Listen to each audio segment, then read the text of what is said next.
Why are we here? The current model of our socio-economic system is more about take, make, waste. And this is not how we can sustain for a long time. We bring together enthusiasts and professionals on the same platform with the sole aim to connect, collaborate, discuss, and Sustainability Drinks Bangalore tries to do just that. Our today's core theme is free range. I'm Shashikanth. Now I'm on to two startups. One which is related to governance, trying to improve civic participation towards governance. The other one is we are trying to work with the small farmers. I'll tell you, I'll be speaking on that right now. So we'll start. So this is like the basic flowchart of how a vegetable reaches our kitchen, right? Any vegetable. It's plucked from the farms. The farmer produces that. It's transported to a local shandy, right, or a collection center, and then it's bought locally by middlemen. It's transported to a nearest town or a city, whatever it's closer by, and then it goes to a APMC there, where the wholesaler buys from, and then goes to the retailer, and that is from whom we buy the vegetables from, right? So if you look at this value chain, the producer is the farmer, the consumer is like any household or any kitchen for that matter. Now, if you look at it, everywhere there is, he's producing, she is consuming, he or she is consuming. Everywhere else there is selling happening. In all these parts there is selling happening. But if you look at the transportation, the local shandy, the middleman, the transportation, the APMC, the wholesaler and the retailer, they are not adding value to the product, but they are only buying and selling, right? So once the vegetable is plucked out of the farm, the value starts depreciating, right? So the product's value is continuously reducing. And what we are doing, we are increasing the price at every stage, right? So these are the business overheads that the consumer is bearing, right? So we are bearing that overhead finally. But is it reaching the person who is growing?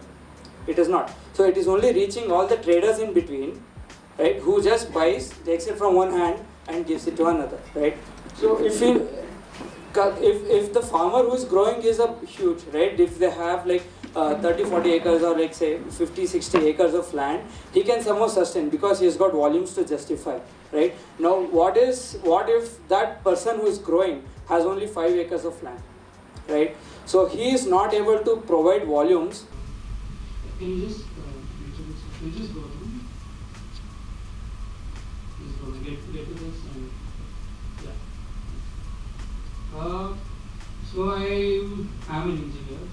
And a lot of engineers in computer, but I apparently I quit my job and then I work with tribals. I have my own volunteering group where we work with tribals in the Western Ghats and in the Eastern Ghats. And now I'm on to two startups. One which is related to governance, trying to improve civic participation towards governance. The other one is we're trying to work with the small farmers. I'll tell you, I'll be speaking on that right now. So yeah, we'll start. So this is like the basic flowchart of how a vegetable reaches our kitchen, right? Any vegetable. It's plucked from the farms. The farmer produces that. It's transported to a local shandy, right, or a collection center, and then it's bought locally by middlemen.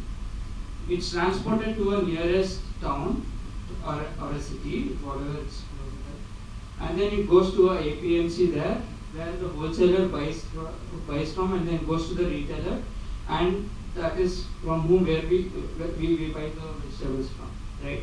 So if you look at this value chain, the producer is a farmer, the consumer is any household or any kitchen for that matter. Now, if you look at it, everywhere there is, he is producing, she is consuming, or she is consuming. Everywhere else there is selling happening.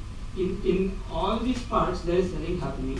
But if you look at the transportation, the local shanty, the middleman, the transportation, the APMC, the wholesaler and the retailer, they are not adding value to the product, but they are only buying and selling, right?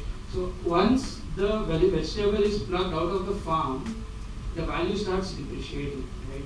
So the product's value is continuously reducing. And what we are doing, we are increasing the price at every stage, right? So these are the business overheads that the consumer is bearing, right? So we are bearing that overhead finally. But is it reaching the person who is growing? It is not. So it is only reaching all the traders in between, right? Who just buys, takes it from one hand and gives it to another, right? So if the farmer who is growing is a huge, right? If they have like 30, 40 acres or like say 50, 60 acres of land, he can somehow sustain because he has got volumes to justify, right? Now what if that person who is growing has only 5 acres of land, right? So he is not able to provide volumes that will justify the cost that is involved because he is selling a vegetable at 8 rupees. This is a real case study that we did before starting of the venture in a place called Yalandur, which is, you might have heard of Viligiri Nandan Betta, Bear Hills. It's a fitness hill station. So it's at the foot of the hills is a village called Komaranapura, right? So there they are selling a brinjal at 8 rupees per kg, right? And we are buying it at the same time, we were buying it here at 65 rupees per kg, right? So now that is the difference. Now if that is a small farmer where he is growing only 2 or 3 tons at the max, right? Even whatever, he has to even spend for labor, he has to spend for manure, he has to spend for other resources, irrigation, where he has no volumes. So what we are trying to do is actually bring in an ecosystem of business, right? In agriculture, everybody finally they do business only, right? Agriculture, they are selling something, we are buying it, we are buying something, they are making money, right? So we are trying to streamline the ecosystem of farming as a business. So what the first thing is to reduce all the overheads because overheads is unnecessary overheads. So what we are trying to do is eradicate all these people in between and have only one single person, right? So NSCD is what we are doing. So what we are trying to do is be logistics and marketing partners for small farmers in the remote villages of Karnataka, and we are delivering vegetables to people in Karnataka.